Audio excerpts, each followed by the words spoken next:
తెలుగుదేశం జాతీయ ప్రధాన కార్యదర్శి నారా లోకేష్ ఎన్నికల సమర శంఖం పూరించనున్నారు. యువగళం పాదయాత్ర సాగని చోట్ల ఎన్నికల ప్రచారం నిర్వహించేలా శంఖారావానికి శ్రీకాకుళం జిల్లా ఇచ్చాపురంలో లాంఛనంగా ప్రారంభించారు.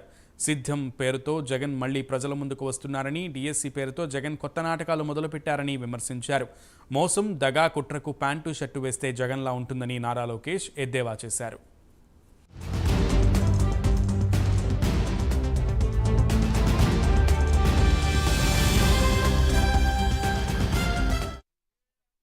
అయితే చట్టాన్ని ఉల్లంఘించి మన ఇబ్బంది పెట్టారు.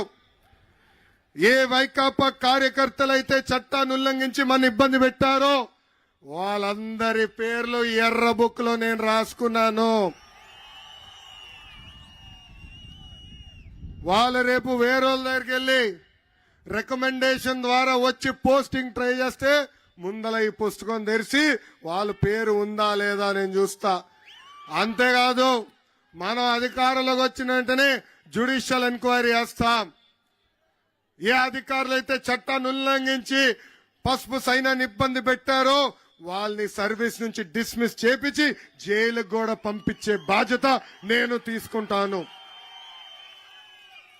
ఎస్, అన్న ఎన్టీఆర్ మన దేవుడు, చంద్రబాబు నాయుడు గారు మన రాముడు. కానీ వైకాపా నాయకులకి ఈ లోకేష్ మూర్ఖుడు. వడ్డీతో సహా ప్రతిదీ చెల్లిస్తానని ఈ సభాముఖంగా కార్యకర్తలకి నేను హామీ ఇస్తున్నా.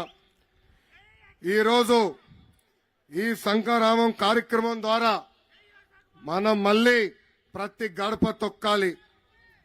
బాబు సూపర్ 6 కార్యక్రమం ఏదైతే హామీలు ఇచ్చామో ఆ హామీలన్నీ ప్రతి ఇంటికి తీసుకెళ్లాల్సిన బాధ్యత మనందరి పైన ఉంది.